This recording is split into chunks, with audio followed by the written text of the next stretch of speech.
that at least we could follow. And whenever we access a computer, we can do these things practically.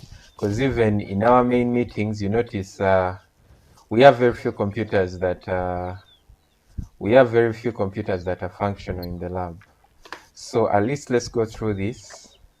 Then in your free time, when you can access the labs, when you come back next week, you have time to look back to the videos we have recorded, the explanations I've given here, and a practical bit of it.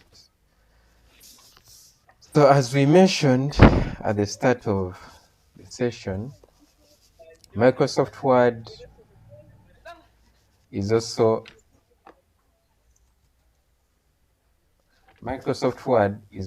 a word processing application. This is developed by Microsoft, and we can use this in schools, in offices, in businesses, etc. And we mainly use this to create professional documents.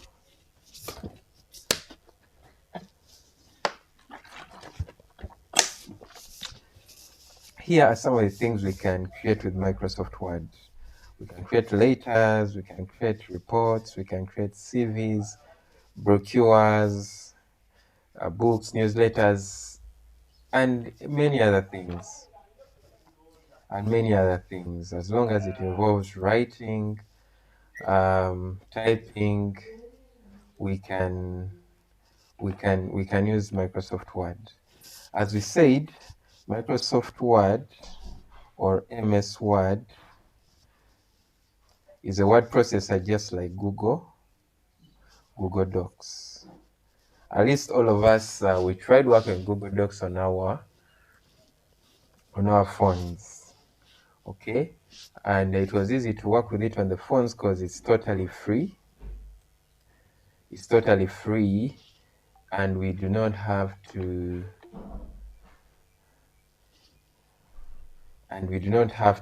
pay for it.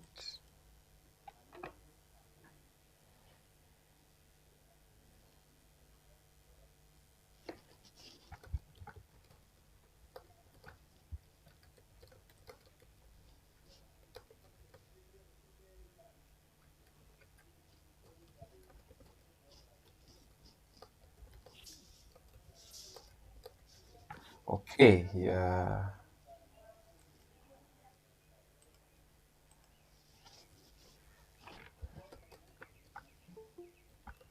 Okay, let me let in. Please tell the rest to join.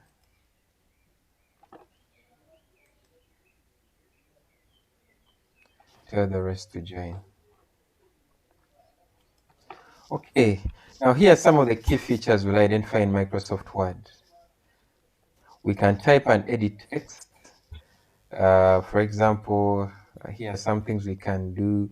We can easily type, we can delete. We looked at copying and pasting practically. We looked at cutting. We can do all that in a document. We can format our text. For example, in Google Docs, we looked at some of these, changing the font type, changing the font size, the color, making our text bold, italics, and underlining. We did some of these in Google Docs, right? We can work with paragraphs, formatting them, aligning them, adjusting the space, setting margins, etc. Microsoft Word can help us check grammar in documents we have written. Grammar, let's say you've spelled something wrong. Let's say you've written wrong English. Microsoft Word has dictionaries that can help you fix that using the spelling and grammar checks. We can insert items from things like tables to pictures to shapes to charts and symbols. Now, some of these we can also do in Google Docs. We can adjust the page layout. Okay, we can have our pages as portrait, landscape. We can set the page size. The orientation is where we have our pages as portrait or landscape. We can add headers, we can add footers, and even page numbers. And after doing all that, Microsoft Word gives us the ability to save and print our documents. Now you notice as you save your documents, these are the extensions that they will have. Yes, there we have a videos that can have .mp4. We have PDF documents that can have .pdf. Microsoft Word documents usually are saved as with an extension .doc, which is the default format for saving Word documents, or .doc if I'm using an old version of Word. Let's say Microsoft Word 2010. Then we can also save as PDF. Okay, we can also save as PDF. I hope we know some of the functions of some of the benefits of saving as PDFs. Okay, if we save something in PDF, it can hardly be edited. Okay, though it can be edited, but it can't easily be edited. PDF usually stands for portable document format. Okay, so we can save our documents at .doc, .docx, then PDF. Now here is how our interface will look like. As soon as you open up Microsoft Word, now members, if you have a computer on your end, you can follow along. If you don't have a computer on your end, it's okay. At least you can follow from what I'm demonstrating. Then in your free time, when you can access a computer anywhere you try and follow what I'm demonstrating here. Okay. Now this is the default. As soon as I open Microsoft Word, these are some of the things I will see. Let me even zoom in a bit. Okay. Here are some tabs I'll see. I'll see the home. The home menu gives me the starting point into my Microsoft Word program. Most of us who have worked with Word, in most cases, if you're creating a new document, you've worked with the blank document. This creates totally a new document, though we can have templates as well. And we'll see how these work. Just a minute. Never fans of computer.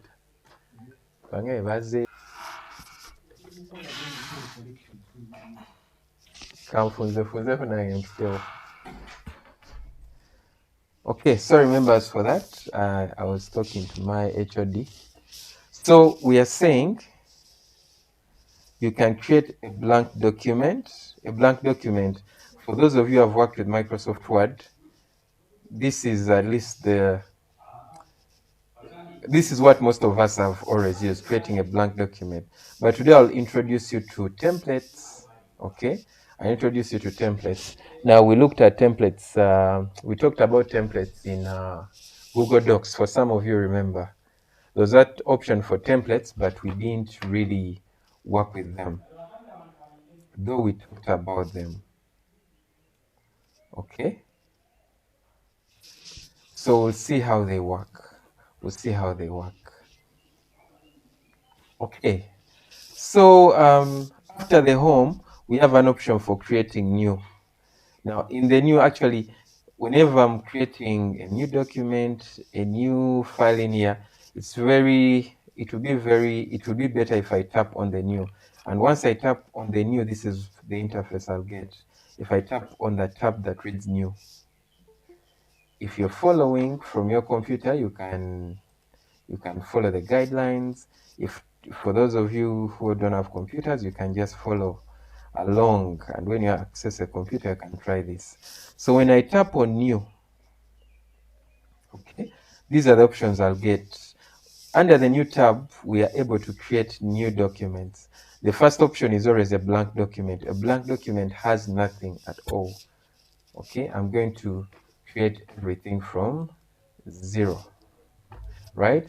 Then I can have templates. I hope you can see the templates on my end here. I can create a brochure. I can create a restaurant brochure. I can create a teacher's, I mean, there are so many templates. It only depends on what I want. And I'll show you that you can even search for a template you want. You want to create a CV, you can search for that, etc. Let me try and open up Microsoft Word from my end. I've been demonstrating from the document. Now let me open it. To access Microsoft Word, just like any other programs, we go to the Start menu and we search for Word.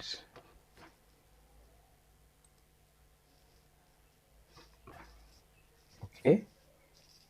Now let me open up Word. We are saying we go to the Start, then we search for Word. Okay, I'll go ahead and open up Microsoft Word as soon as it shows up. If it is installed in my computer, it will open up. I hope you can see the interface I have on my end. Okay, I can create a new document. I can open a document. I can look at options down here. But for our case, we'll always be working with the new, with the option that reads new. Okay, so once I tap new, this is what I see. I can see a blank document, and after the blank document, I see the templates. Now, if I scroll down, I'm able to see a search. Under here, I can search for a number of templates. I hope you're following, members. Now, let's say I want to create a resume or a CV. I can always go to this option that reads search for online templates. I'm going to do exactly that. I click there, then I'm going to say, let's say I want to create a resume. A resume is a CV. Let's see what I get.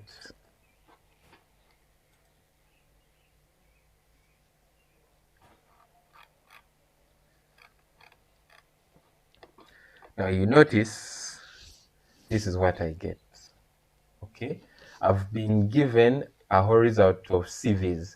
Now I'm assuming, most of us may not have the skill to design a very good, appealing CV using Microsoft Word.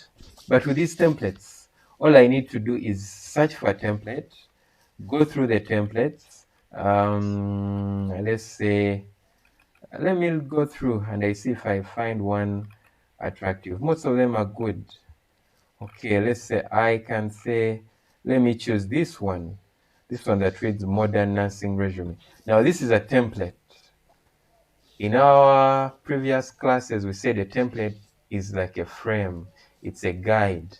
It's a wireframe. I can edit what's in there. In other words, everything is there. All I do is edit. So I click on this template I'm interested in. I hope you can see what's showing on the screen. Okay. Okay, please invite the rest to join. I see the numbers are still low. We only have 52 people. So after tapping on the template, there's always an option to create. So I'll tap on create. The template is downloaded, and let's see how it works. And here we go. You can see that I've gotten a CV template, and all I have to do is to take the trouble and edit this. For example, in the name section, I click there and write my name, David. I come to the second option. I hope you're seeing how this makes your work very easy. Okay, and I can edit and I say, let's say my occupation, let's say graphics designer,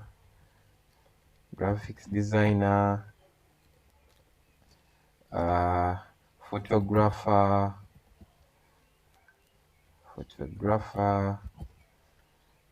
videographer. You notice I'm just editing videographer and computer lecturer.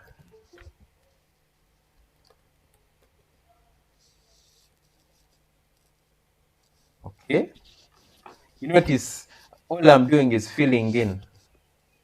All I'm doing is filling in. Where there is a photo, I can insert a photo here. I can change the education here, and I can put any kind of education, any kind. So in other words, with a template, I'm only editing what's there.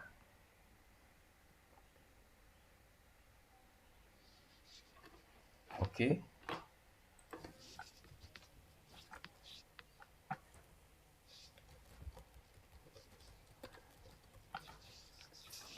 Are we together?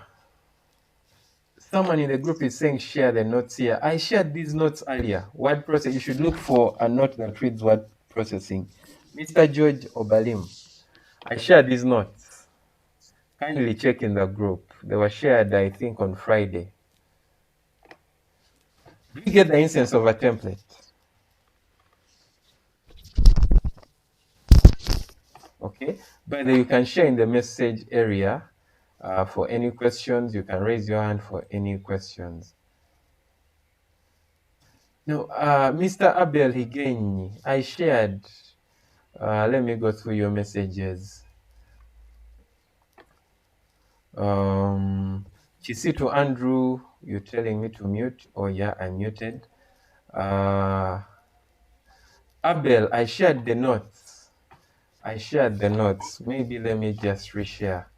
Let me reshare in a few such that we are on the same page. Let me share the notes again, but they are there. You should look for introduction to word processors.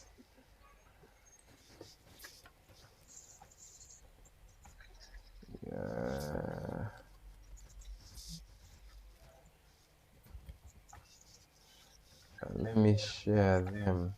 Please, whoever has just joined, mute.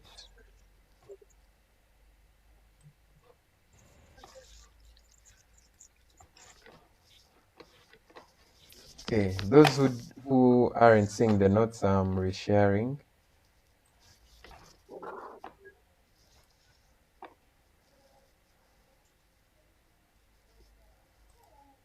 I've reshared. They're not actually notes, it's just a guide.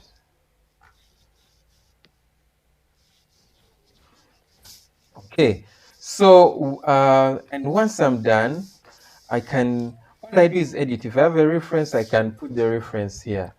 And whenever I'm satisfied, if I want to insert an image, I can insert an image right here. And whenever I'm done, to save this, I go to File, I go to Save As, I tap on Browse to choose where I want to save my file, and I showed you how to create a folder.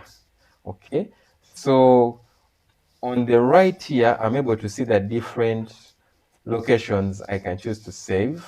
For example, I want to save this on the desktop. I'll select desktop. Okay. Then on the desktop, there are many folders. I can go ahead and create a folder on the desktop, or I can just save this on the desktop. Now, we said one of the properties of a file should have a name. How do I give my file a name? Right here, where you see file name. As you save, there's an option to assign a name. So I'll go under file name and I put a name. Let's say David's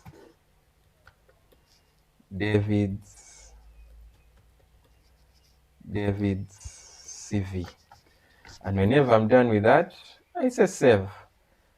And my CV has been saved. Are we together, members? Please, if you have a question, you can ask in the message area. You can give me your feedback in the message area as well, such that I know we are together. Eunice, you have your hand up. Yes, thank you, sir. Yesterday I was trying to form a document using Google documents, but using a computer. But they told me I can't form a Google document on somebody's computer because I need to use my email. How can I be helped when I don't have a computer and I want to proceed to Google documents?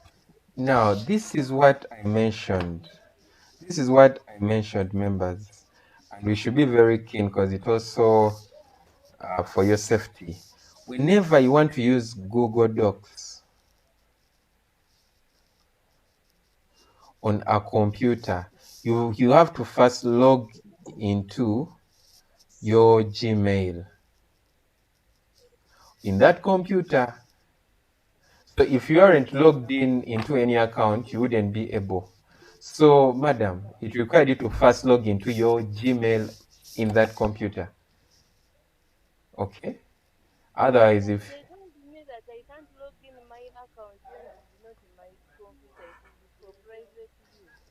no, was it a lab computer? A lab computer. Yeah. Now, you can log in and later log out. If for the lab computers, always, let me just show you a sample here. Let me just show you a sample here. Now, you can't use a lab computer and you leave your account logged in. Okay? Always, I hope we know how to log into our emails. Some of us, I think, have tried that. But to check if there's an email logged in, whenever I open up my browser, I move to the left here, and if there's an email logged in, it will show that it's logged in. If there are a number of emails logged in, they will all show here. Okay? Are we together? So you have to log in. Okay, sir. Yeah. And after you log out, since it's not your personal computer, you have to log out.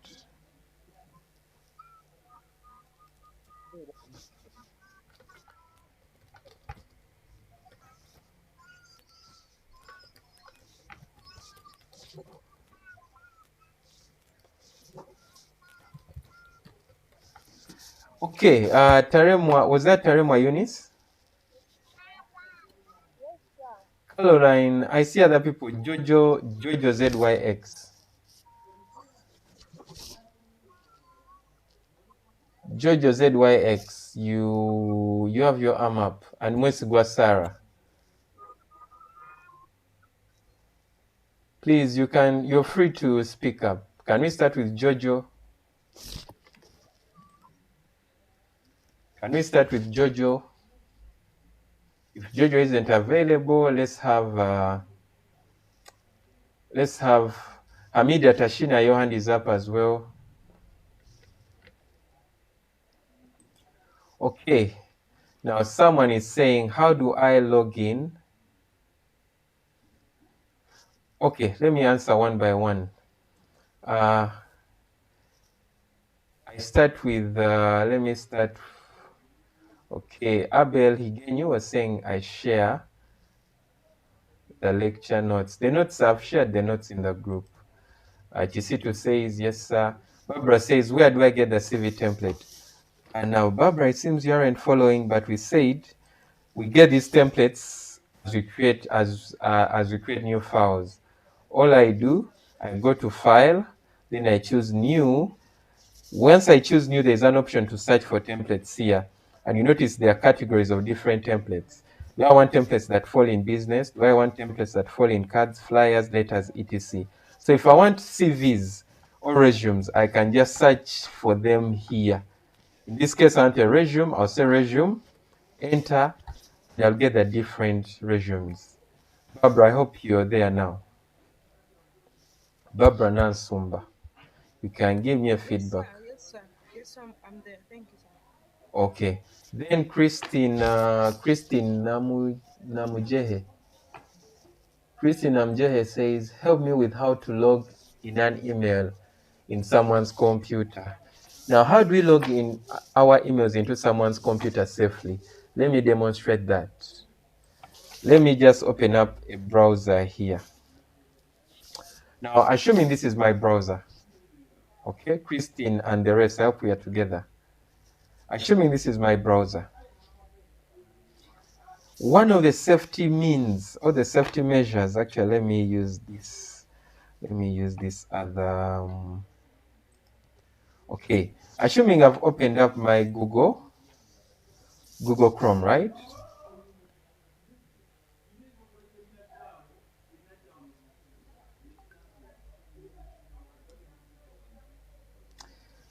we say to know that an account is logged in, it will show here, especially if Google is the main search engine. But one of the safety measures we take, let's say you're using a lab computer, let's say you're using a computer that's not yours, before you do anything on that computer, are we together? Before you do anything on that computer, move your cursor to these, you seeing these three dots on top in the browser? There are usually these three dots on top. I hope you're seeing where my mouse is.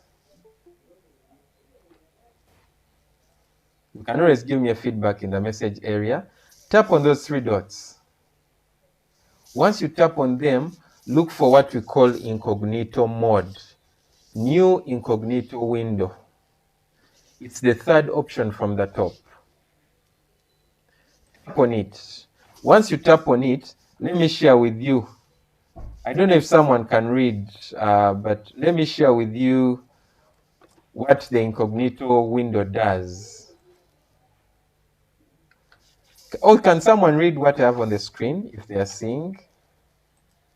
If they can, let me show you what the incognito mode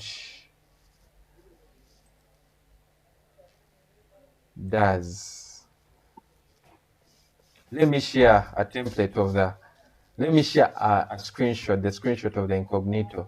Then you see why it's important to browse in the incognito mode if I'm using a device that's not mine. Yeah.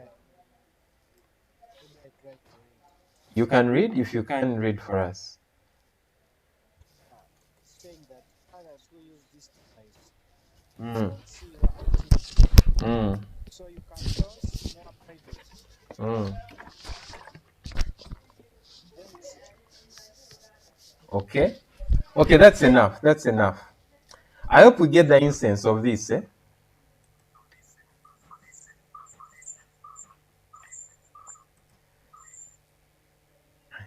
In other words, if I'm browsing in incognito mode, if I set my browser to incognito mode, that means whatever I'm going to do in the browser won't be seen by anyone else who accesses that computer. This is a safety measure. I see many of you at times you forget, you log into a lab computer and you forget yourself logged in there. Someone comes after you, they get into your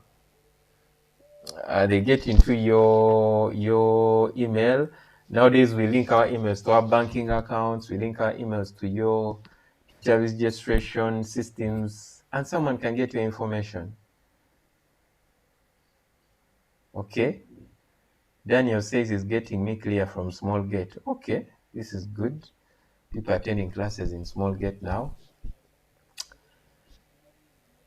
I'm answering the person. I'm answering I was answering Madam. Let me see. Someone asked, how do I log into my email in another person's computer or in the lab? Okay. So first, get into incognito mode. Then you can type Gmail here in the search bar, and thereafter you can sign in. Tap sign in. You can put your email. For example, I put my email here. Let me put my email at, okay, I'm demonstrating how you can log into your email into a computer that's not yours. Now, if it's your personal computer, you don't need to move to incognito mode. Use incognito mode in case you're not sure of the safety of the computer and it's not yours or in a public place. Okay, so this opens up and I'm able to access my apps. Right now, I'm in my email. I hope I've answered that. Okay, then Chisitu said, after searching for the template, you said we download and edit it. Okay, let me redo that section for the template. This is for Chisitu. Chisitu, we said once you tap on the new, search for the template you want. There's an option to search. let's say if it's this particular one, I choose this. I want you to see what happens if I tap on the template. Once I tap on my template, there's a section that reads create. I tap on create, and you'll notice it reads download template. And after downloading the template, this is, remember these templates are online. Excuse me, sir. Yes. It is as if the screen has lost. We are not seeing what you are talking. Oh, it could be only you. I think other people are seeing. Other people seeing. Yes. No, sir, we are seeing. Yeah, those not seeing, the issue is your connection, eh? Maybe they should check the connection. Some of us are seeing clearly. Yeah. Meanwhile, I'm answering someone who said how we edit the template. So after clicking the template and clicking create, I have the template here and I can edit. I hope you can see me editing my template. Are we together now? I just edit, and whenever I'm done editing, I save. I hope Chisitu Andrew, you've been answered.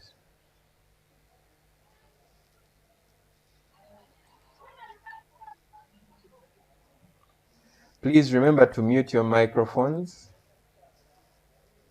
Remember to mute your microphones. Okay, that was for Chisitu Andrew. Now, how can I check for my email password? Now, it's you who knows your email password, Mr. Ronald. There is no way you can check for it unless you wrote it somewhere or you saved it somewhere, you know. Otherwise, it's something personal. Sam Ochen says, I joined a bit late, so I have a challenge on Excel spreadsheet. Now, Mr. Ochen, we haven't gotten to Excel. We are still on Microsoft Word. Okay. We are still on Microsoft Word, but of course, after Microsoft Word, our next coverage will be Excel. Mr. Ochen, I hope that's answered. Members, don't forget to mute your microphones. Don't forget to mute your microphones. Okay, so we're saying one of the things we can always create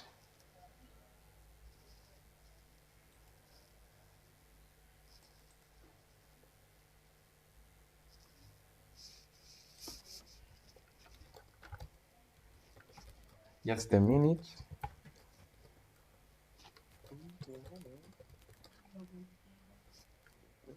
Over one.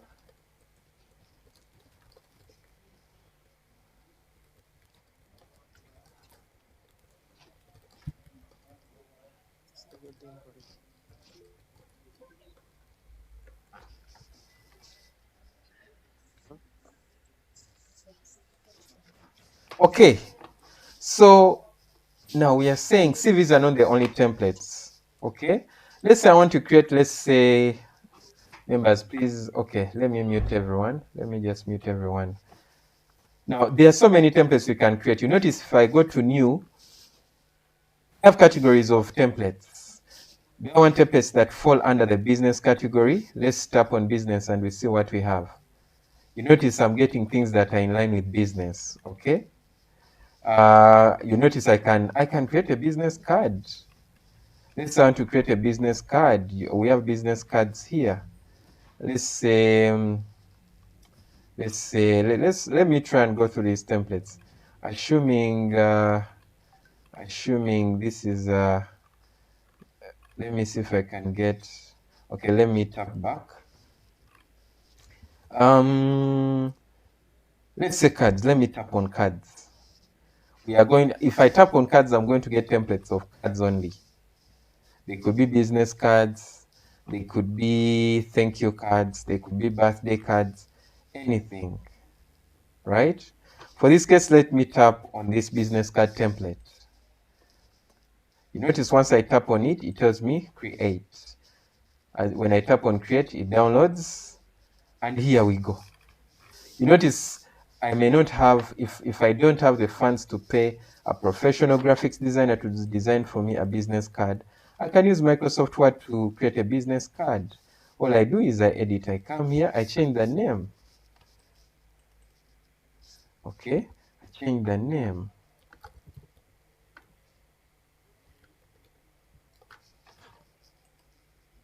You see that? I change the name. I can change the position, what I do. Maybe, I hope you understand how these templates work. So there are so many I can create. Let me go to file and look for another. Let's say I want to create a brochure for my school. Let's say I want to create a flyer. I'll go to flyers. Then I look for a flyer. Let's say party invitation. I tap on this template that reads party invitation. Okay. It's downloading. And there we go. And all I do is edit. And I can say, I can even change this. I can say birthday party, birthday party invitation. Okay.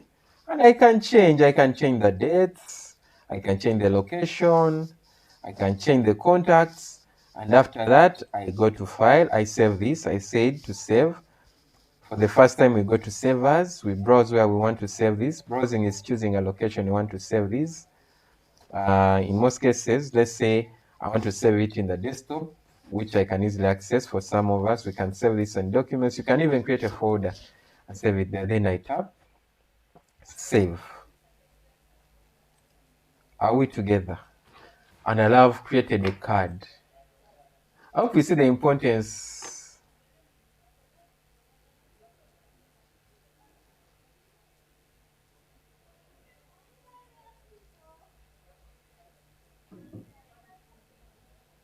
I hope we are okay.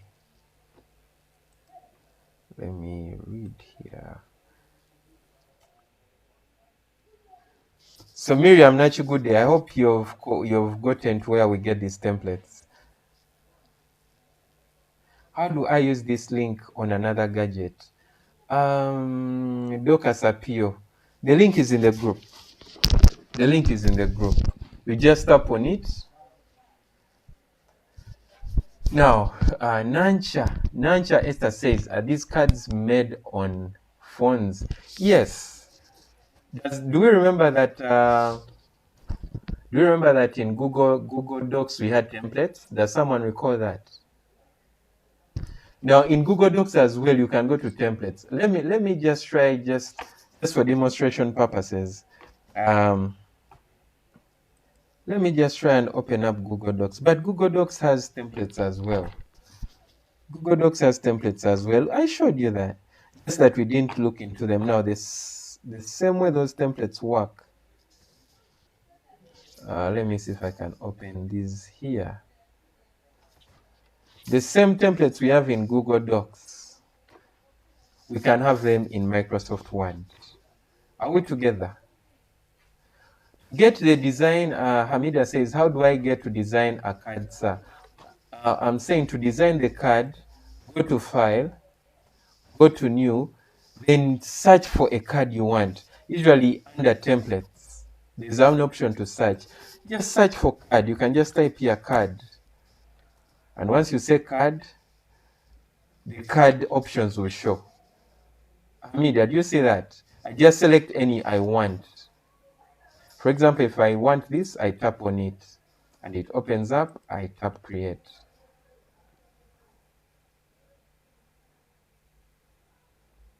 Now, editing a photo on the template, you just inserted a photo. We are getting to how we insert photos. For now, we are just working with the new tab and how we create and how we insert these templates. Right? We are going to see how we insert. Okay, let me demonstrate that real quick. Now, to change my photo here, you notice this is a template and there's a photo of someone. I can right click on that photo. There's a photo there, but I want to change that, right? I right click on that. Now, once I right click, I hope we still remember the difference between right clicking and left clicking, right? Right click on the photo that's already there. Among the options you see, as you move down, there's an option to change photo. Check Gilbert, I hope you see that. Under change photo, I can say from this device if I have the photo on my device. So I tap that. I locate the photo I want. It's going to show up. If there's a photo I want, let's say it's this here. I click it, and you're going to notice that my photo is going to change. You see that it changes? You see that it changes. So that's how we can change the photo in the CV template. Now this, at the end of this session, each of you will have created a professional CV. I'd want us to use these templates to come up with professional CVs. So that's how we change the photo there. Just right click on the photo, go to change picture. If you have that picture on your phone it will read from photos. If you're using Google Docs. If you're using Microsoft Word, it will read from this PC. Move to the location where your photo is. Choose the photo. Okay, choose the photo, maybe it's this, and it will be inserted. And you can even resize it. Are we together?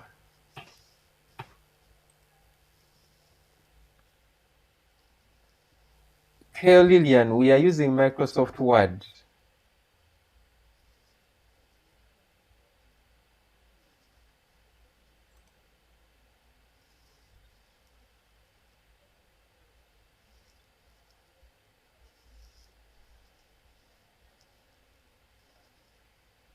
Okay, now members, feel free to someone here. Mbava's Esther has reached out to me in my inbox and she says, how does that come out as an invitation card?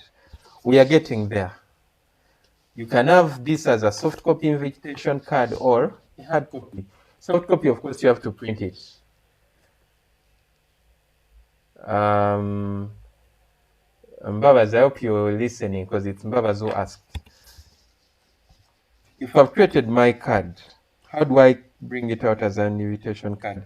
Let's say it's this card right here. This is actually like an invitation flyer.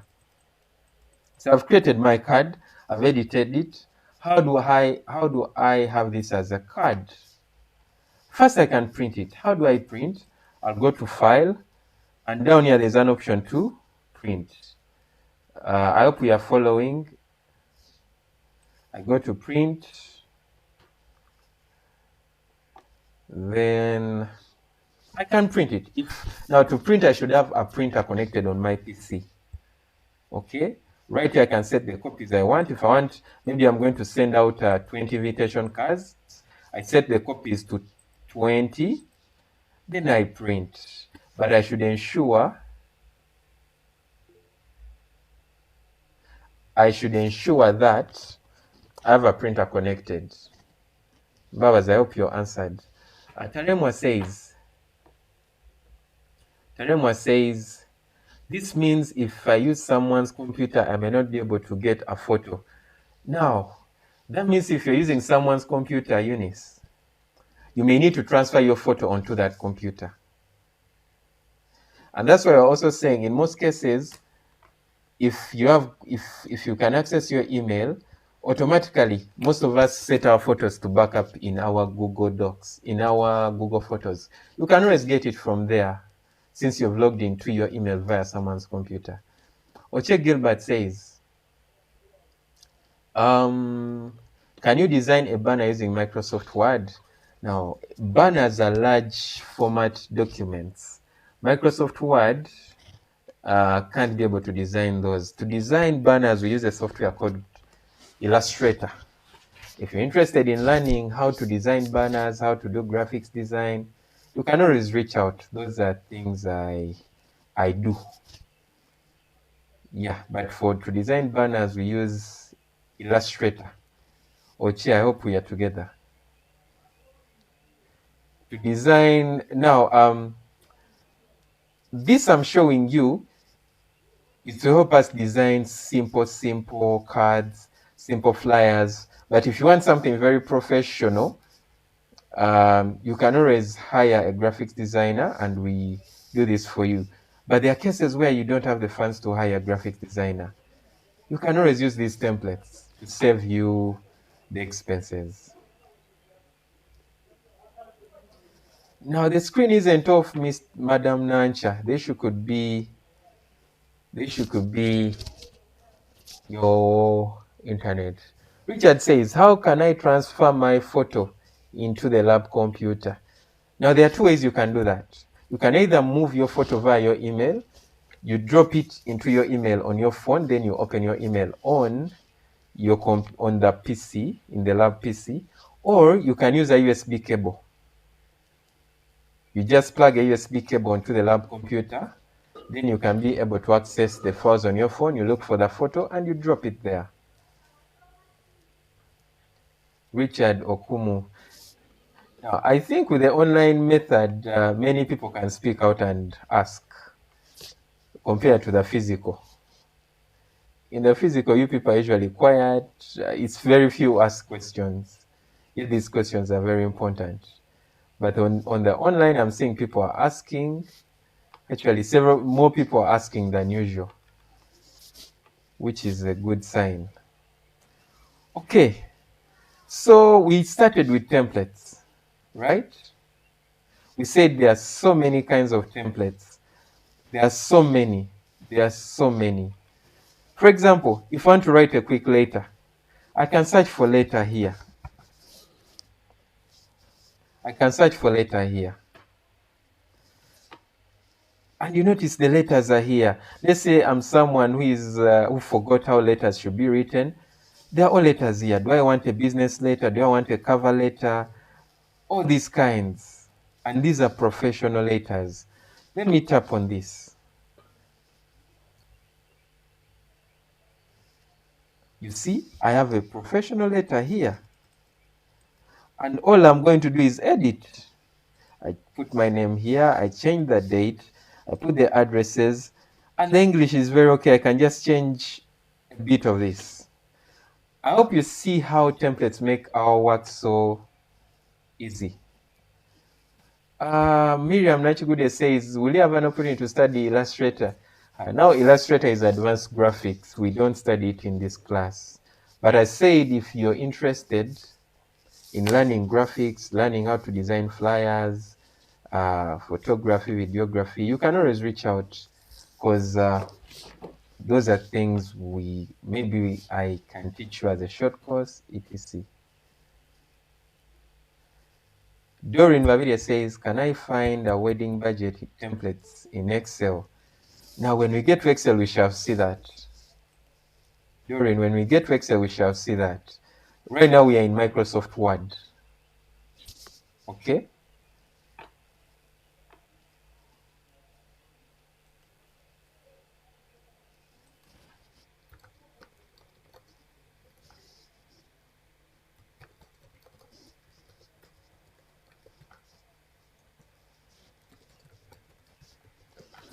Okay.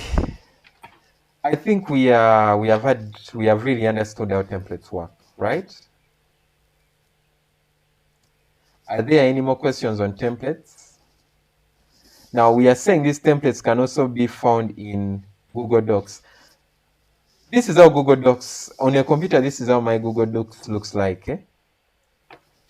I hope you remember that as you're creating a new file,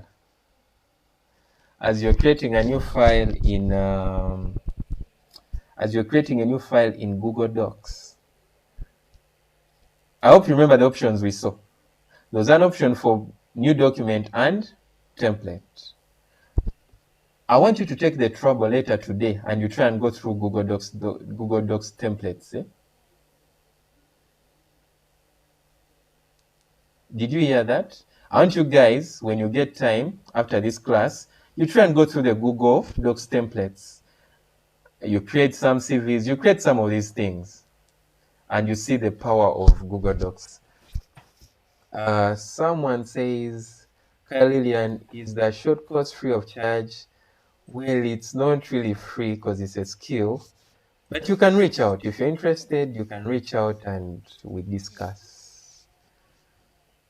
Oh, Daniel says, today I'm very comfortable with the online lecture. Okay, this is good. This is good. In case of assignments, how can one answer given questions using Microsoft Word? What do you really mean, Oche Gilbert? Anyway, let me hope I'm going to be able to answer this in the next. So I want us to move from templates and we go back to the blank document we usually work with. Is that okay? Members, please invite the rest to join. This class should have about 200 people, but I'm seeing 59. Let's try and invite the rest to join. So now we are going to create a blank document, okay? We are going to go back to File. Now, most of us have worked with a blank document. Under File, we choose Blank Document. A blank document is totally empty. There's nothing in there. There is nothing in there. And this is what most of us usually use. But from today onwards, in case there's something you want to do and you want it to look professional and you don't want to start from zero, you can always use the templates. Only use the blank documents when you're creating something that's totally that doesn't exist in templates. Okay, now this is a blank document. I'm going to insert some text here, which we are going to try and format. Okay, let me adjust this real quick. So here we are. Here we are.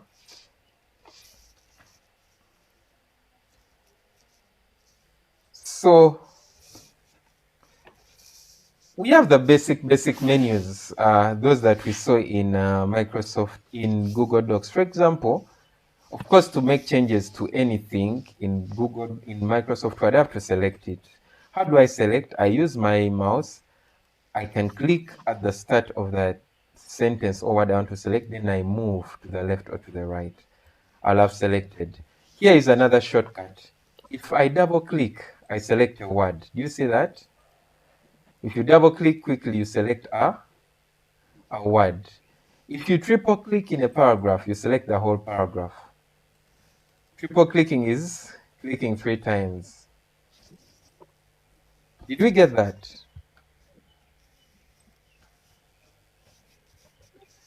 If you double click, you're selecting a word. If you triple click, you're selecting the whole paragraph. Did we get that?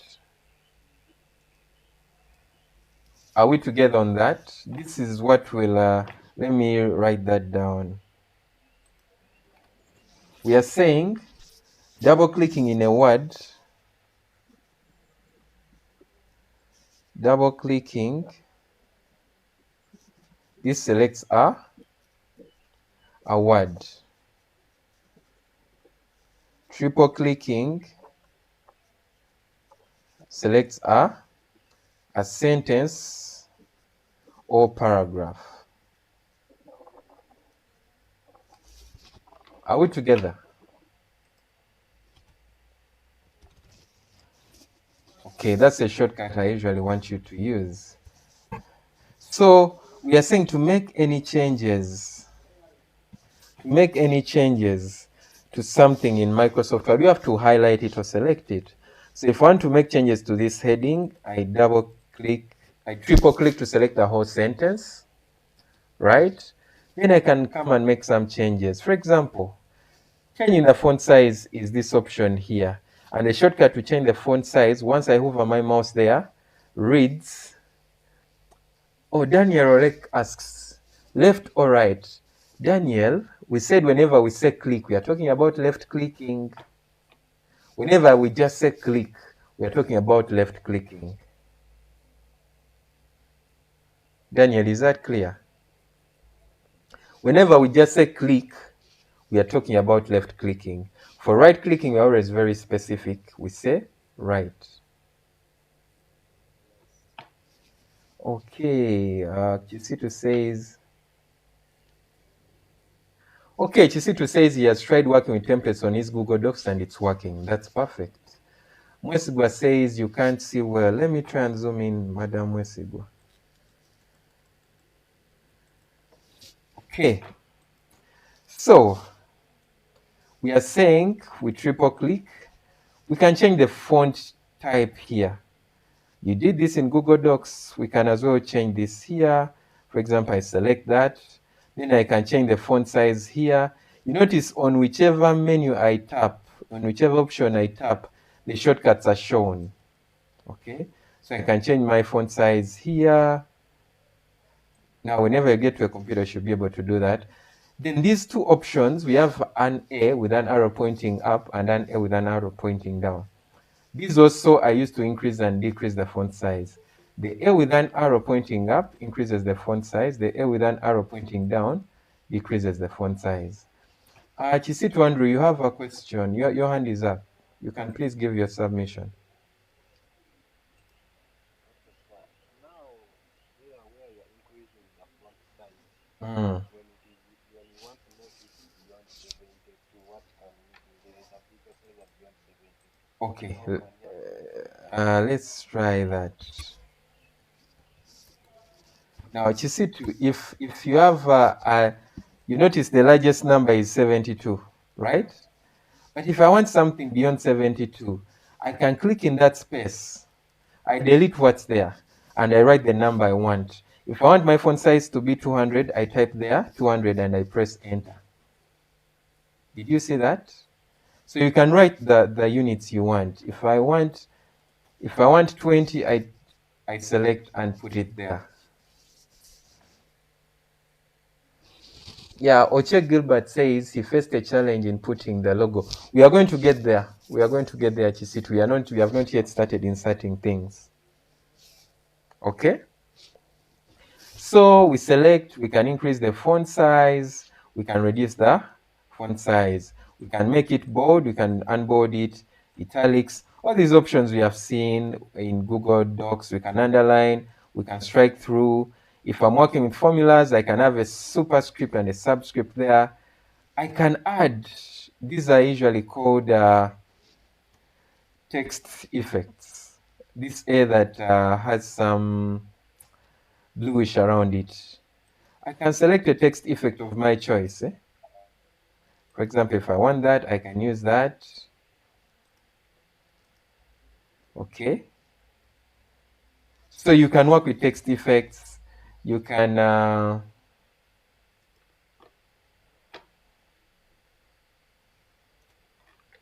let me admit. Please invite the rest to join. Invite the rest to join. Okay, I can position my text. You notice I can align these alignment options. I can align to the left, to the center, to the left, to the center, to the right. I can justify. Okay, I can have bullets. In case I have a list of items, this is where we find those bullets. In case you have a list of items, this is where you find those bullets. You can increase an indent. For example, I want to indent this in. I select it, and I can move it in. That's indenting in. I use those options there. I can decrease the indent. The next option under here is what we use for line spacing. Hope you notice the first one is single or 1.0, then we have 1.5, 1.15, 2, 2.5, 3. Yeah, now Harriet is saying she's not hearing me. She's hearing me, but she can't see. Now that's usually an issue of the connection. But I'm recording the session and I'm going to ensure I edit these sessions and I share. I'll ensure I share. So we can align to the center. Aligning is positioning my contents in the document, how I position them. I can align to the right. I can justify. Okay, so you choose whichever you want. This option here is what I use for line spacing, depending on my preference. I can change my text color using this option here. We saw this option in Google Docs. I can change my text color. Maybe I want to change Bugema University's color. I use the font color option here. Once I click on this arrow, I'm able to change the color to what I would prefer. Are we together? Now, those are some of the things. Those are some of the things that we access on the Home tab. If you're observant,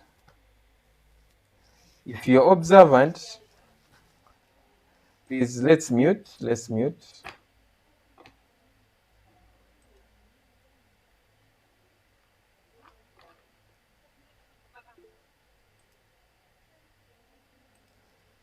Okay.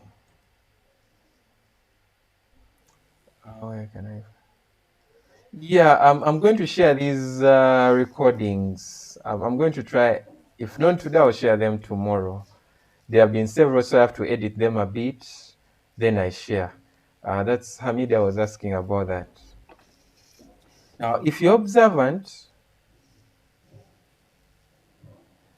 let me first. Oh, the magnification is too huge.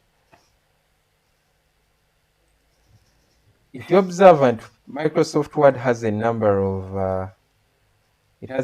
of tabs. Let me open that. Once you open it up,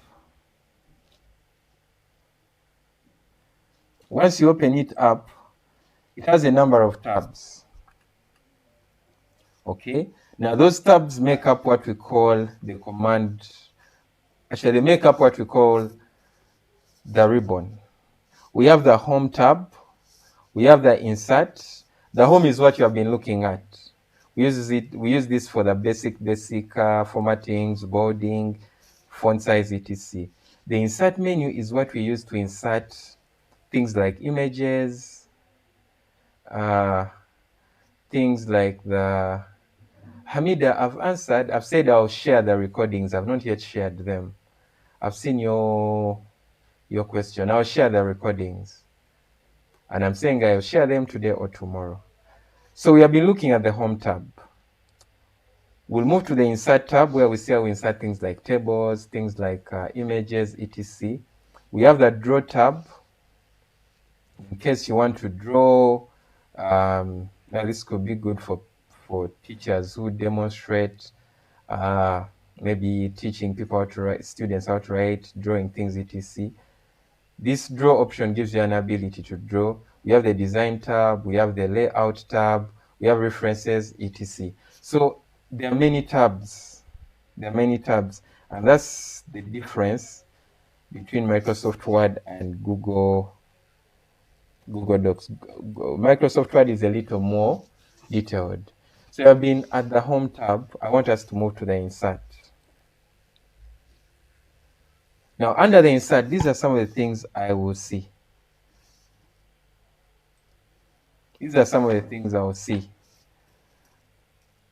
I can insert a cover page. I can insert a blank page. I can insert a page break. So whenever I want to insert a cover page for my assignment, let's say it's an assignment, I can tap on the cover page option on top here, and I choose a cover page of my choice. Okay, let's say I've liked this one or this one, whichever cover page template I choose, I can tap on it. Maybe it's this, and once I tap on it, my cover page is inserted, and I can edit it as I want. Okay, where there's document title, I can change to computer assignment.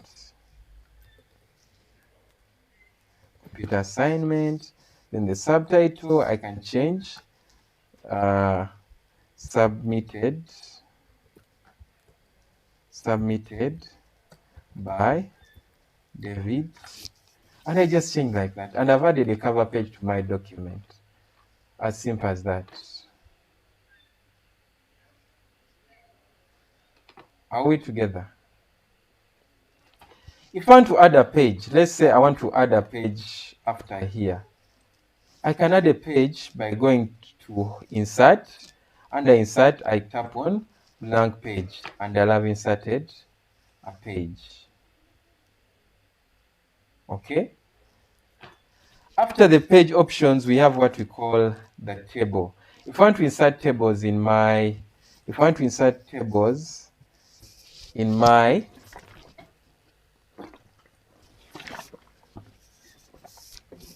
if I want to insert a table in my document, I go to the table options. After selecting the table, a grid is generated. Now I can use this grid to select the rows and columns I want to be in my document. Okay, I hope you notice how the selection happens. As I move my cursor through, I can select the rows and columns I want. So let's say I select these. This is a 3 column by 4 rows.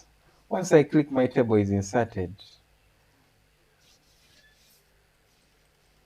Okay, and I can move my table by clicking. You notice my table has 2 unique symbols, one with a cross at the top right, and another at the top at the bottom left.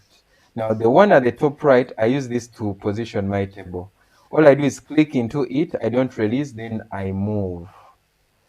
You click onto that symbol or icon, don't release, then you move your table. Then the lower one here, this on the bottom left, is used for resizing my table.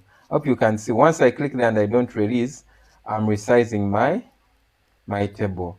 So the upper one is for moving my table, positioning it where I want. Then the lower one is for adjusting the width and height of my table.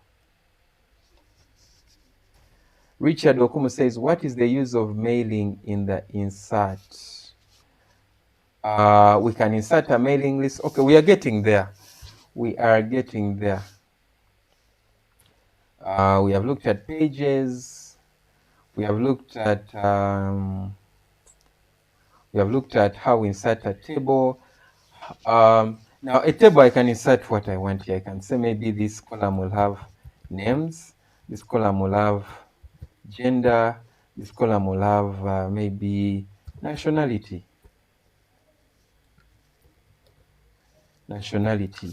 Then under here, I can put the records.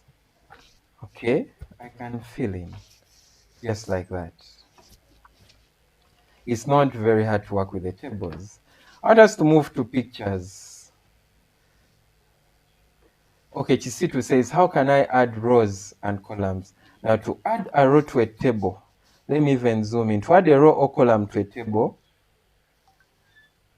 move your cursor to the border of 2 columns. If I want to, okay, you notice once I move my cursor to the intersection of these two columns, there's a plus that pops up. I just tap on that and a new column is added.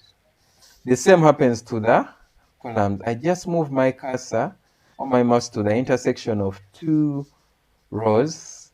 There's an option that pops up. There's an icon of a plus that pops up. I tap on that plus and I insert a new row. Is that clear, Chisitu? You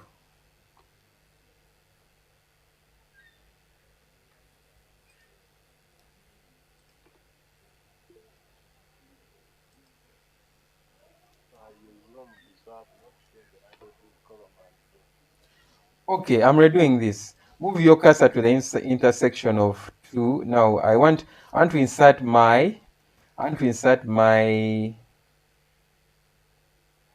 okay, just a minute. Let me first okay. I want to insert my Let me adjust these recordings a bit. Okay. So I want to insert a new column between names and gender. Okay. All I do, come to the intersection of these two, move my cursor there.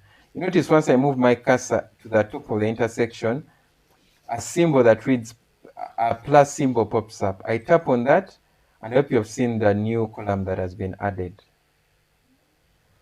The same with the rows. I come to the intersection of the rows, okay, where I want to add a row. I tap on plus and it's added. Now, Mr. Oche asks, how do I delete a row or column? Now, we use the same analogy. Come to the intersection, right click there. Okay, you can actually move your cursor to the particular row. Assuming I want to delete this column I've just added, move your cursor there, right click, move your cursor to the top of this particular column. Left click there. After left clicking, the whole column is selected. Right click, then an option to delete the column shows and it's deleted. Let me redo this. Deleting, move your cursor to the top of the row you want to delete. Okay, let's say you can actually just select the whole row. There's also that option. You can just select the whole, column.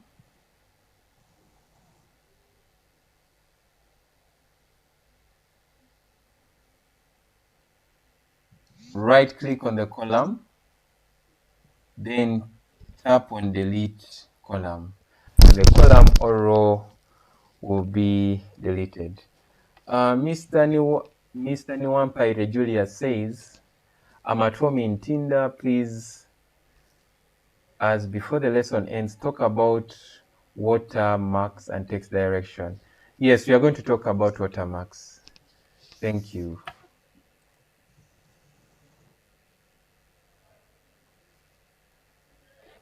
Thank you. Okay, that's how we delete, right? Now we are moving to how we insert photos here. How do I insert pictures here? Go to pictures. Pictures are just, now ensure that you're under the insert tab. Okay, Hamida says, how do you select the unwanted column to be deleted? We use the cursor or the mouse. Just select and move your, I hope you notice how I'm moving my cursor up and down. I left click, I don't release, then I move down. If I want to deselect some cells, I move up. You notice as I move down, the cells of the column are selected. After selecting everything, I right click. In the selected area, I should ensure that I'm right clicking the selected area, then I can tap on delete. Right? Okay.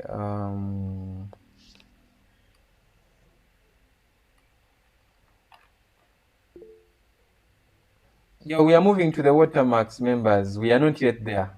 We are not yet there. We are going to move to the headers, the watermarks, etc. We are moving to the photos. How do we insert pictures in? How do we insert pictures in our documents? Now, I'm going to copy and paste this just to help us understand. You know, many of us find issues when we insert photos. We find that after inserting the photo, you can't position it, you can't reposition it. And that's where many of us find the challenge. Okay? That's where many of us find the challenge. I want us to see how we fix that.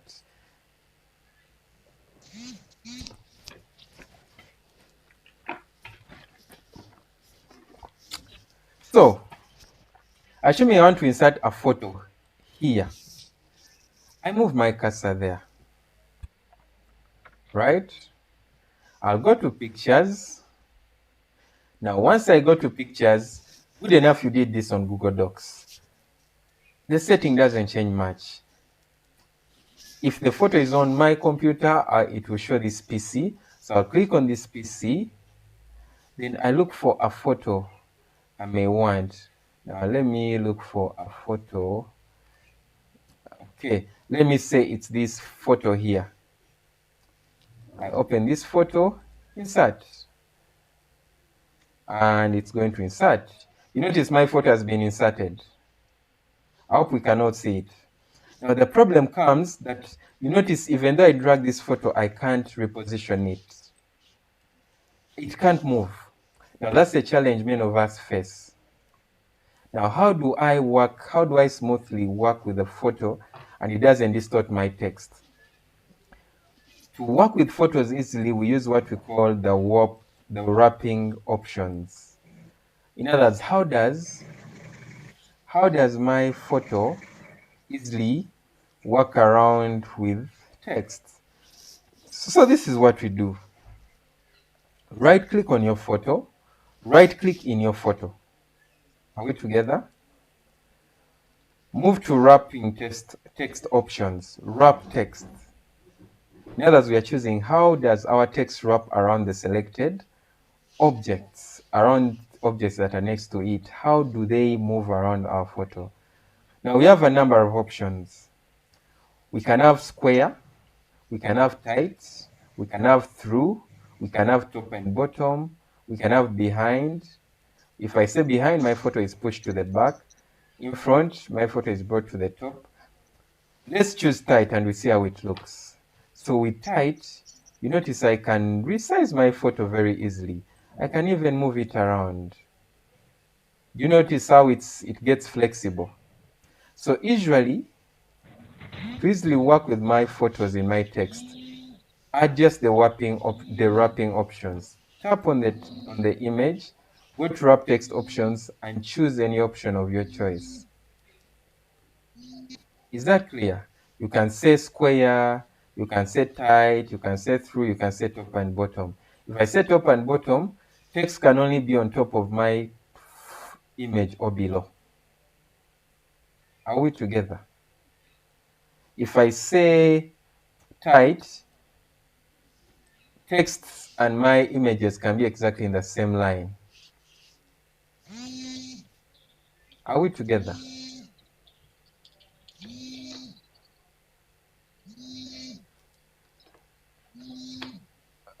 During the video, which exactly? You're saying how we have text easily work with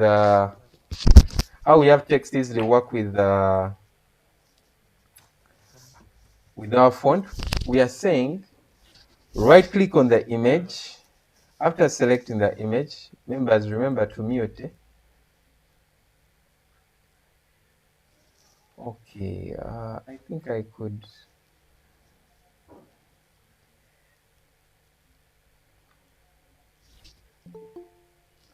Okay, I don't know, maybe someone in the class could be a co-host and they help me mute whenever I'm tied up. Okay, I'm repeating on how we have our text easily work around with fonts and we don't have issues of positioning. Right click on your image, go to wrap text options. The wrap text option helps us choose how we want our photos and the objects around be in the same space together without issues. And you're saying the wrap options we have are here. It depends on what I want. Do I want square? Do I want tight? Okay. Do I want through? Do I want top and down? I hope you notice how the changes happen as I move through the options. Okay, so I'm going to choose tight and you notice I can move and position my image wherever I want. I can even resize it very smoothly without getting issues. Now I'm pointing this out because many of us get problems whenever we try and insert images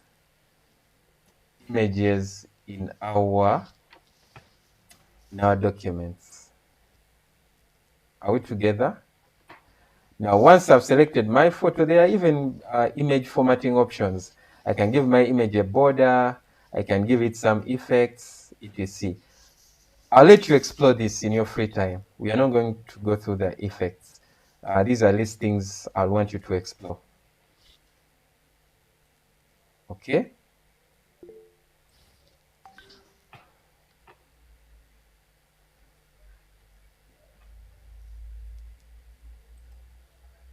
Okay, let me pin.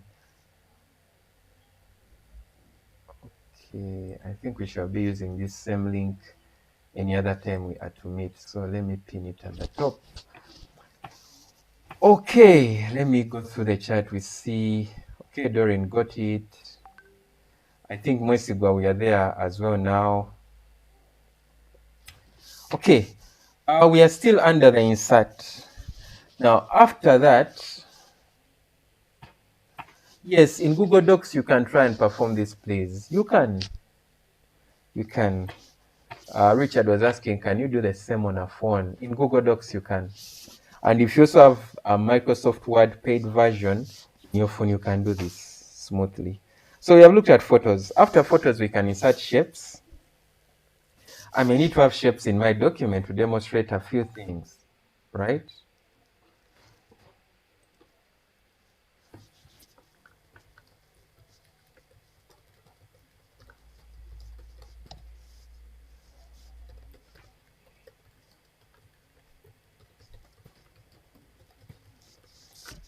Okay, just a minute. I was sorting something here.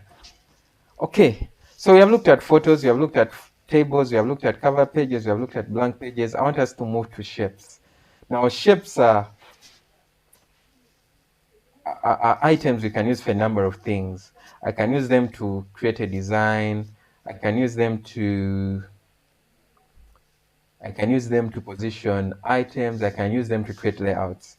But how do we insert them and work with them? Go to shapes, look for a shape of your choice. Let's say this is the shape I'm interested in. Yes, I'm interested in this. I select it. To draw my shape, I left click, I don't release, then I drag out. Okay.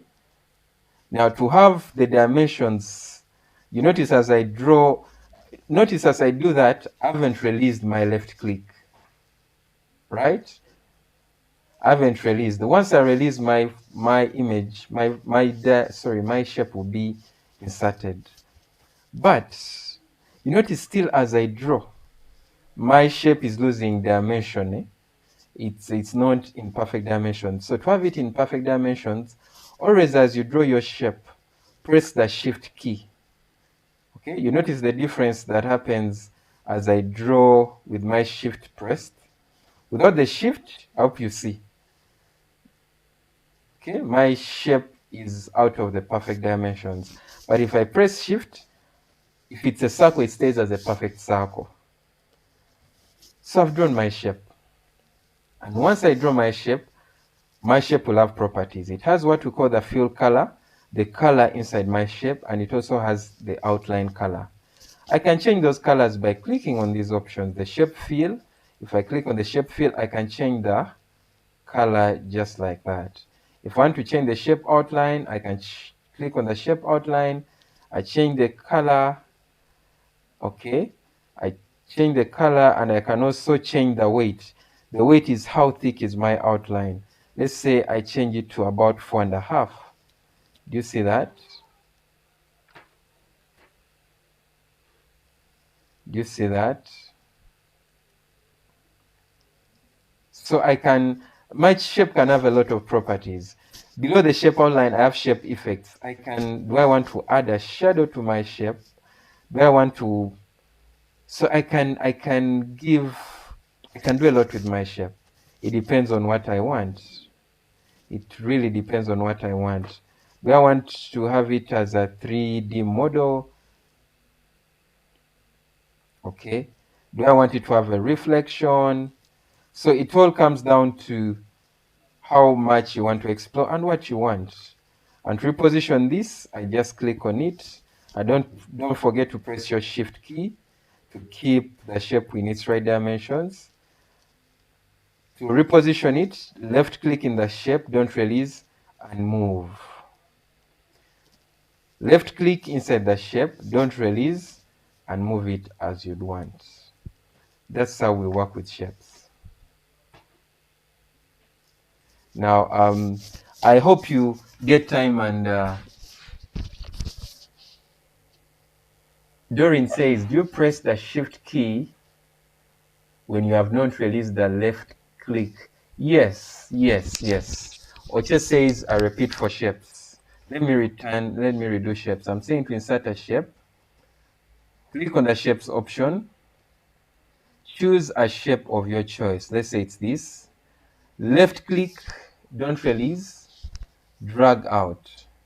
Now you notice if I drag out without, if I don't want to keep the dimensions of my shape, you notice this way my dimensions are, my shape is in free form.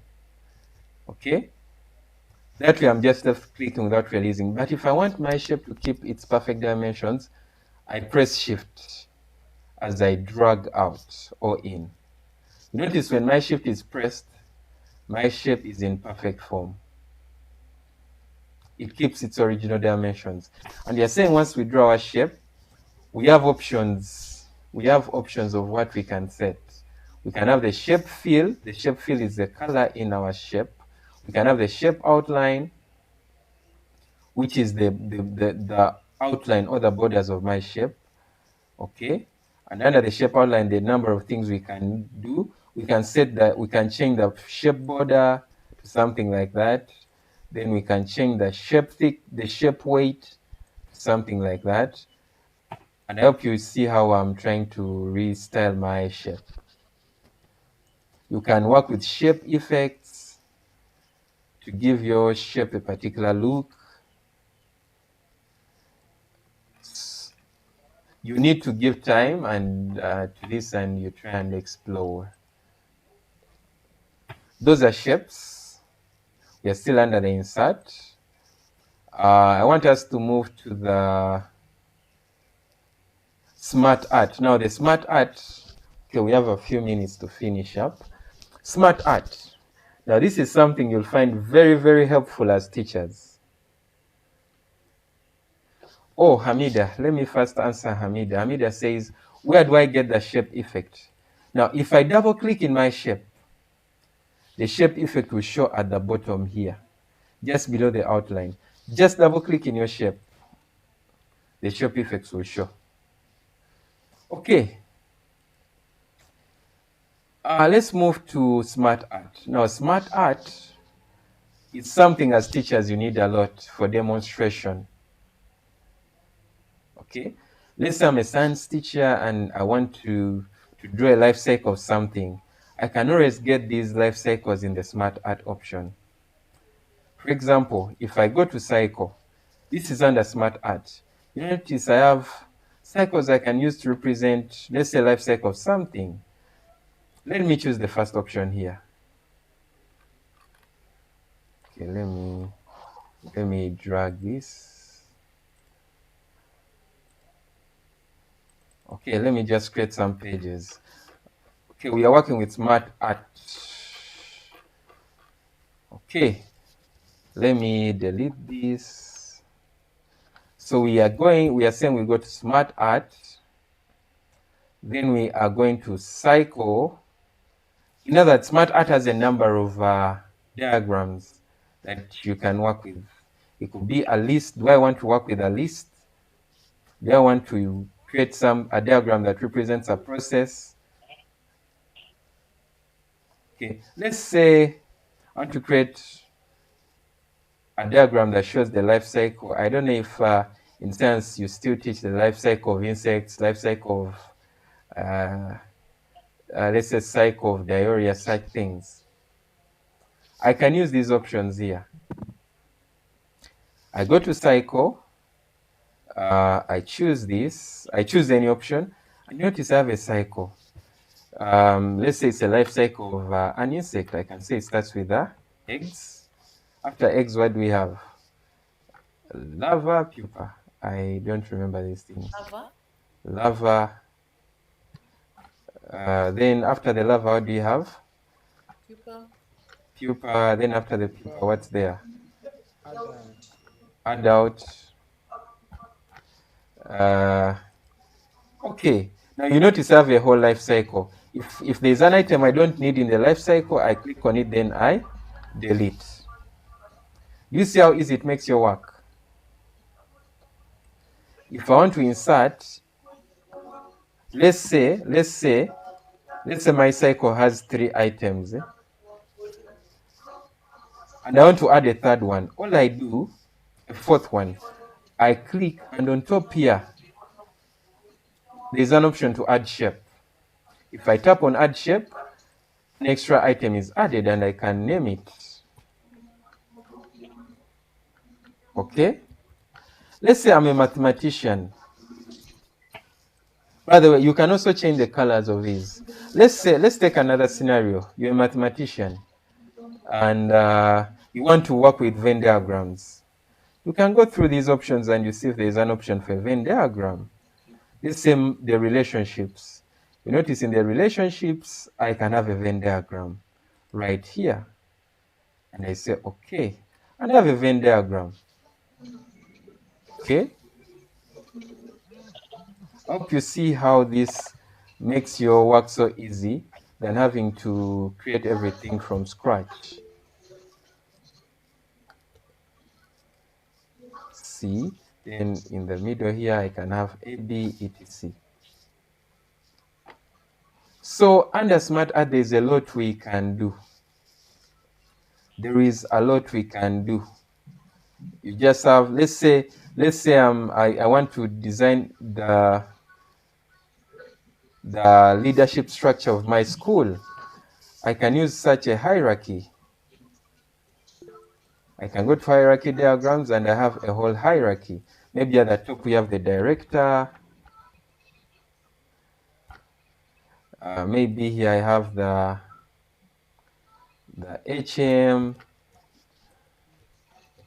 And below that I can have the others, DOS, BASA, heads. Okay. And right here I can, you notice there's Smart Art simplifies your work. Let's go, Sarah, your hand is up.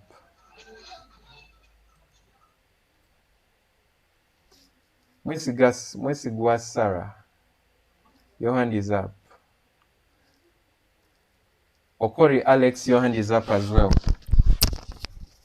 I was requesting you perhaps do that part of the Venn diagram again. Okay, that's Okori Alex. Sarah, what's your submission? I'm requesting that some people should be muted whose microphones are on and they're making a lot of noise in the background, sir. Yeah, I've actually, maybe I could make, I think, one of you a co-host and you help me with that. Let me see if I can do that. Yes, sir, I'm ready. Okay, let me set that quickly.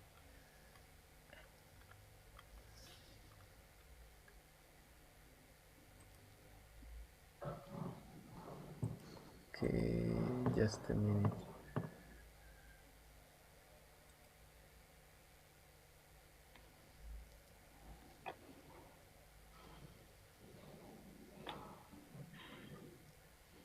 Okay, yeah, I've made you the co-host. You can help me mute. Amida, your hand is up.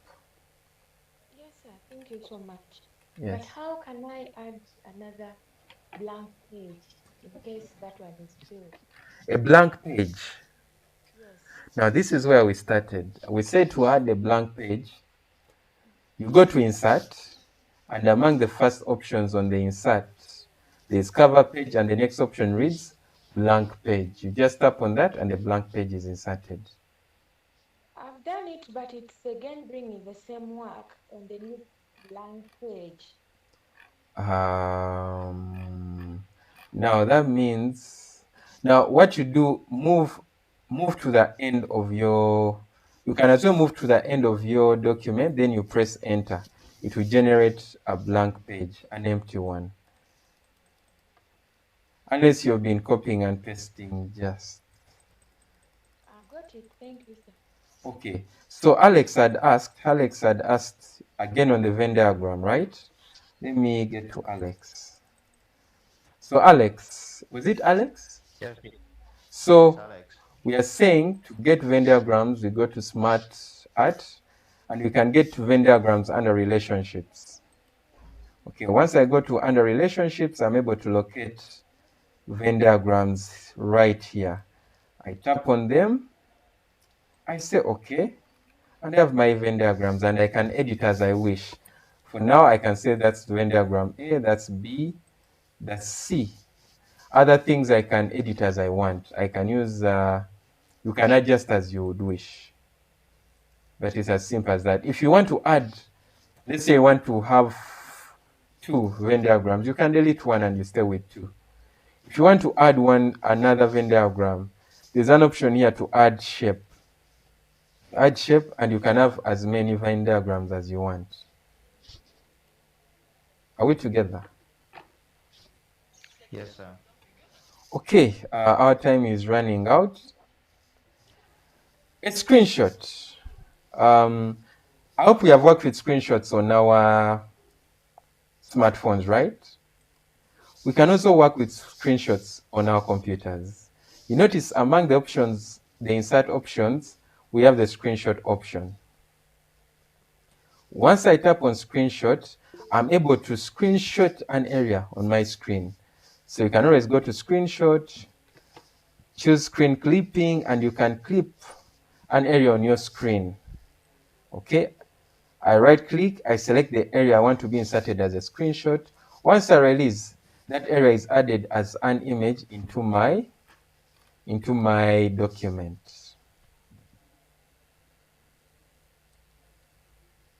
Okay, I'm redoing this again, assuming there is a screenshot I want to include in my document.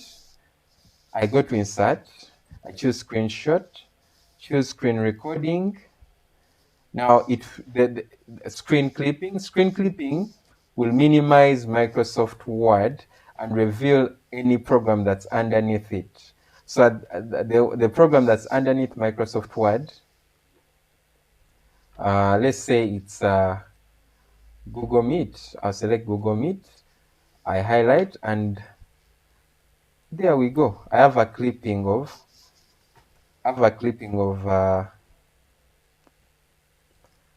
I have a screenshot from my screen.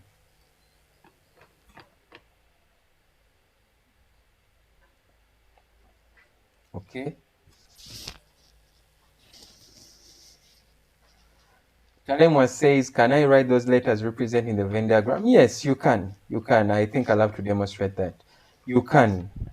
Maybe let me actually do that as we wind up. I want us to insert the members asked about the headers and footers. Others asked about the watermarks. I want us to get to that and we can conclude. Now, let's move to headers and footers. Okay, before we move there, let me answer. Tarema Uni says, can I write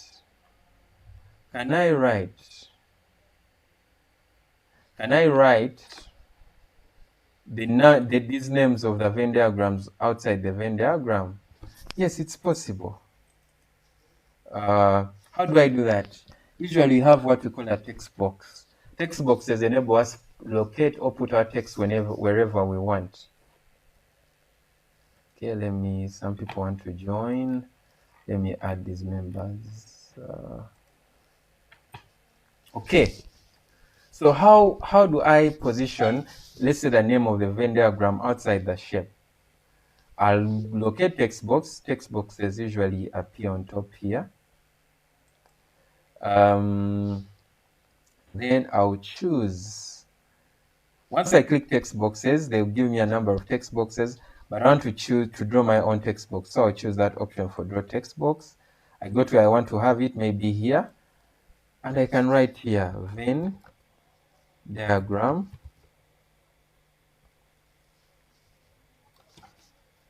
A. I select that. I can change even the size. I can change the font size. By now we know how to adjust the font sizes. I can then I can reposition this as I want. Okay, I can just put it next to my Venn diagram. I hope you've been answered. Now, Richard Okumi is asking, do Venn diagrams, do fonts have smart art? We can always find smart art in fonts if you've installed Microsoft Word for the phone, the phone version. Though still, as I said, it needs to be paid for. For Google Docs, both on the phone and on the computer, you'll have to draw these manually. It's only so far it's Microsoft Word that gives us that ability to have smart art, right? Okay, so we are still under insert. I want us to explore the insert menu. We are saying, how do we insert headers? How do we insert footers, page numbers? The question would be, what are headers? What are footers?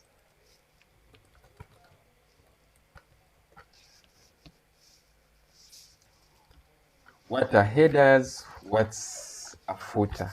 Now, footers and headers are usually designated areas on top or at the bottom of our documents. Now, they are used for identifying our document. For example, let's say I have this document right here. At the top of my page, I can have a header which has my details. Let's say the name. Bex Honest, I've seen your question. I'm going to get to that. So I can have a header to have extra information about my document, such as the name, such as the contact, who created this document, etc. Right? Now, headers will show on each and every page of my document, apart from the cover page. Headers and page and footers do the same thing. A footer is at the bottom of my page, a header is at the top. How do we insert a header? I'll go to header. There are already templates of the headers I can have. Do I want a 3-column header? Do I want a single column? Do I want these? And if I click on this arrow, I'm able to see more. Let's say I want this particular one. I'll click on it. And you notice it's inserted at the top of my document. Okay? It's inserted at the top of my document. And I can edit it. I just click in the text there.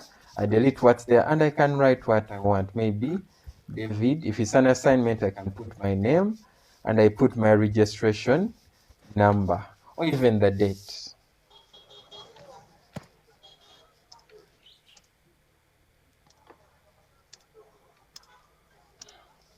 I think someone says that the computers lab open. I think they are open.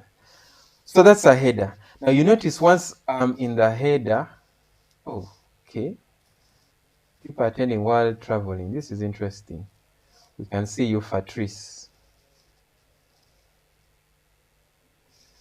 Okay. So here we go.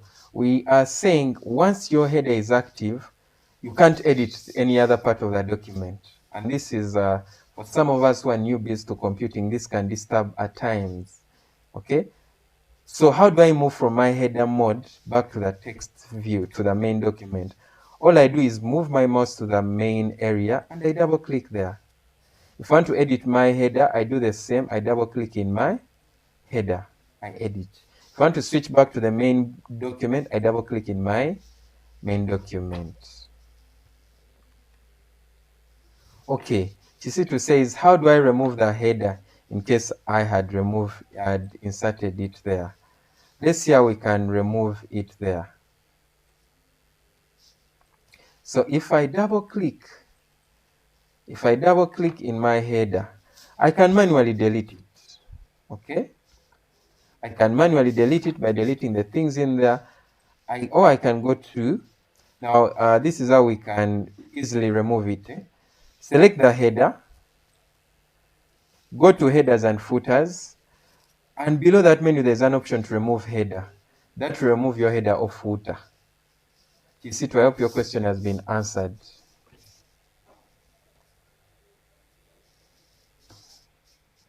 The same applies to footers. Page numbers, the same thing.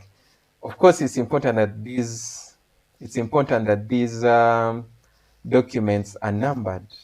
So I can choose, I select page number and I choose where I want to position my numbers. Is it at the top? Is it at the bottom? Is it on the sides? So wherever I choose, my page number will be inserted. If I have a header, my page number will be inserted in the header if I've chosen top. If I have a footer, my page number will be inserted in the footer at the bottom. Okay, so basically that's it under the insert. I want you to explore things like the drop cap. Okay, maybe let me demonstrate that. The drop cap is usually a letter at the start of my paragraph that appears big at the start. I hope you see that. If I select a paragraph, then I go to drop cap and I select a drop cap of my option. I hope you see how the drop cap appears. You can always insert a drop cap. You can insert word art. I want you to explore this. You can insert date and time. You can insert an equation. You can insert a symbol. For equations, okay, let's try equation. Assuming I want to insert a mathematical. Assuming I want to insert. Assuming I want to insert. Assuming I want to insert. Assuming I want to insert. What do we call this? A fraction. We have options for inserting fractions here. Okay, I can go to equation, right? Then I choose. Now, one of the easiest ways is to choose ink equation. This is an equation I'm going to write. If I choose ink equation, I can write my equation here. I can say, I have an option to write my equation. I say x squared plus, you can use your mouse even, is equal to 0. And once I say insert, you notice my equation has been inserted. Let me try something else. We are saying to insert equations, we go to insert, we choose equation. If it's not an equation among these, I choose ink equation, meaning I'm going to write it. Okay? We are saying I can say, I write in this space here, x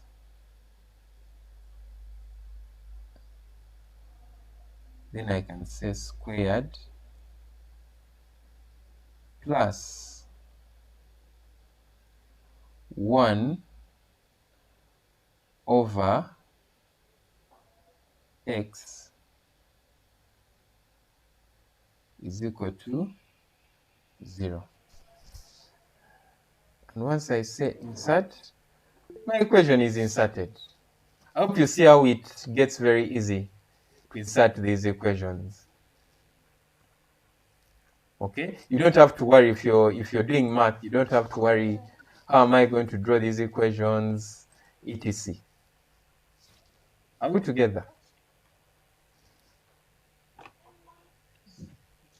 I hope we are together. You have seen how, to the math teachers, you've seen how you can insert your equations easily in a document. If it's a fraction, let's try that again. Insert. I go to insert. I go to equation. Below equation, the last option is ink equation. Ink equation helps me write my equation. I write my equation here. I can say 1 over, now let me clear, I can say 1 over 2, okay, can say 2 over 3 plus 3 over 4 equals, and there we go. I have my fraction inserted. You see how easy it gets? I hope we can see how this easy gets. Okay. Let me answer. Mr. Oche had asked, how do I label these diagrams? I don't know if you're talking about the smart art, but to label, we said you can use the text boxes. Just go to insert, choose a text box, go to draw text box, under there, draw your text box where you want to label your diagram, and label your diagram as you wish. Oche Gilbert, did you see that?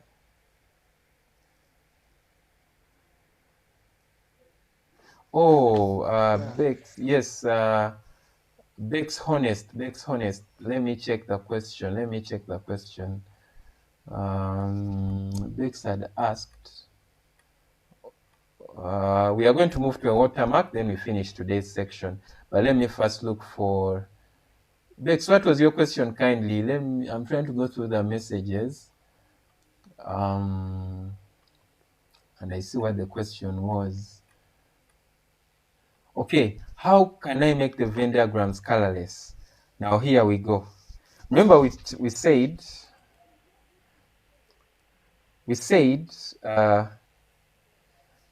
smart art is a combination of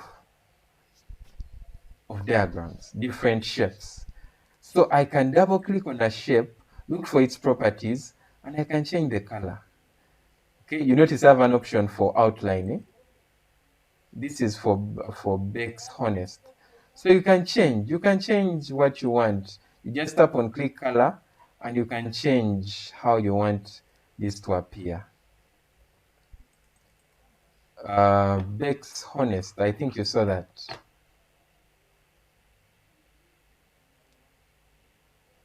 Are we together? Let's move to the watermark and I think we conclude. So under the draw, we have looked at the insert. The next tab there is the draw tab. Now the draw tab is mainly for writing. I am able to write and draw direct in my, Lutu, your hand is up, please. You can drop your question. Lutu Joseph.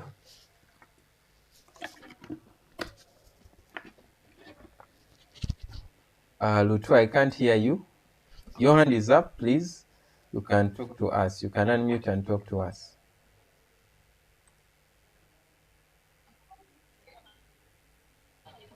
Hello, lecturer. Yes, please. I just take you back on how you capitalize that B to cover almost the 3 lines in Okay. the first page where you capitalize the B, that capital Okay. B. That To make it was bigger. a drop cap. We got that under insert. And what you do, you just click any paragraph. Then the option for drop cap will show right here. You should ensure that you're under the insert menu. Are we together? And you can choose any broad drop. If you don't want a drop cap, you say none. If you want a drop cap, you select the kind you want. Just ensure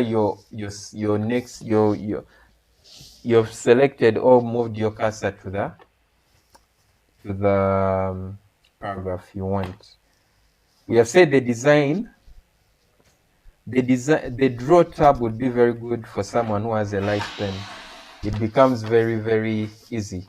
But if you don't have a stylus or light pen, it's a little hard. Okay? Are we good? We move to the design. Now we move to the design tab. Under the design tab, that's where we find the watermark. Many of you asked about the watermark. I think like 2 or 3 people. Chisitu, your hand is up. You have something to submit. Yes, on the Venn diagram showed us outside, but I don't know whether when you're writing in the intersection, it is still the same way as you try to put the letter A's, whether it is also the same No, way. now for the intersection, you'll use a text box. Let me now, if for example, if you want to write here in the intersection, you'll get your text box. You can position it there. Now I should be able to edit this text box. How do I edit it? If I right click on this text box, it has properties. I can remove the fill. Okay, you notice now it appears blue, and I can remove the outline as well. And you notice it fits right there. Are we together? I can position it. And that's how we can add text in the intersection. Okay, sir. Okay. Let's go to design. This is where we find watermarks. A few people asked about watermarks. Now, watermarks are usually labels that we put in the background of our document. Okay? Watermarks, if you've seen, some of you have, I think most of us have certificates where we have these watermarks in the background. They are usually inscribed in the document. They're usually inscribed in the document. Let's say I've created my notes, I've written my book, and I want an identifier to be in every page of that book. I can always go to watermark. I choose, now there are default ones that exist. For example, confidential, blah, blah. You can choose what you want. But I may want a custom one. That's when I go to custom watermark. And you notice when I go to custom, the first option is a picture. I can have a watermark of a picture, or I can have a watermark of text. It depends what I want. Okay? So if it's text, which most of us,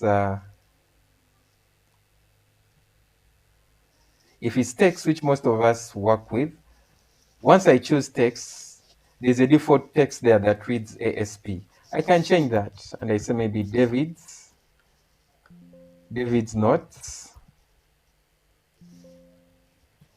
David's notes. Then I can adjust the size. I can choose, do I want it to be diagonal or horizontal? Do I want it to be transparent? And then I apply and say okay. And I close. I hope you're able to see the watermark in my pages from your end. Do you see the watermarks? I want you to try this on your end. After the watermark, we can insert, but you can change the color of a page. Microsoft Word document pages are not only white. I can change the color. I can have my page as blue. I can have it as green, etc. So we can change the colors from there. Right? So that's where you change the page color. After that, I have the page borders. I can change my borders here. Page border, I select a border of my choice. I select the style I want for my border. Then I say okay, and the page border will be added. I'm moving a little fast because we already past time. For the layouts, that's where I find the orientation of my page. Do I want it as landscape?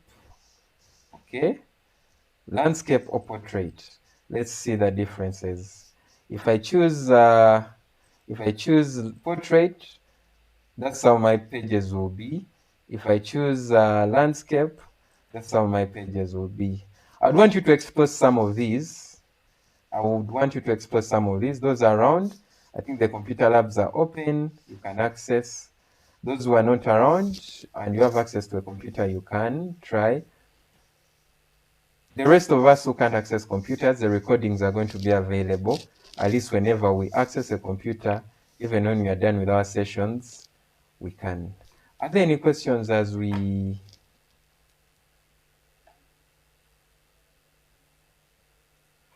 Okay, who is sharing? Okay. Someone has chosen to share their screen. Lutu Joseph, you're sharing your screen.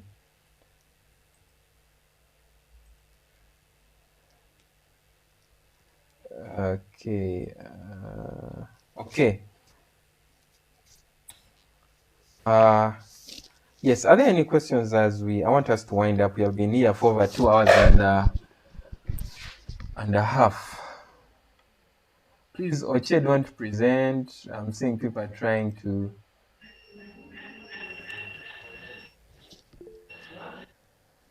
Okay, I was meaning draw circles crossing themselves, and we press no fill on the shape fill in order to write in the intersection part. This is another way. Okay.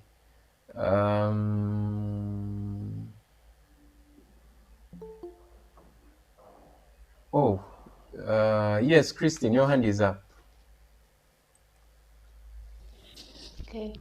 Okay, so I was meaning for us to, I was helping those who don't know how to write in the intersection part another way. I think you've read it. So for Yes, us, yes, we draw the two circles crossing themselves. Then we go on yes. the shape fill, we say no fill, so that we can be able to write in all the circles what we want. Okay, okay. That could be another way as well. Okay, members, I think we can... are there any other questions such that I'd want us to wind up? We are coming to 3 hours now here. 2 hours anyway. We have been here almost 2 hours and a half. Lutu, you have your hand up.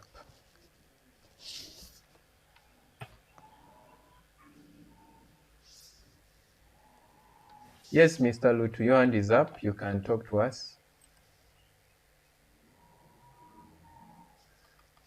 Okay. Okay, I think we can wind up here for today. Thank you for those who showed up. Those who aren't able due to different circumstances, understand some are traveling. I'll share the recordings. I'm going to edit them and I put them in one location such that you can access and try. Otherwise, let's end the class. Have a good afternoon. You're welcome, sir. Okay.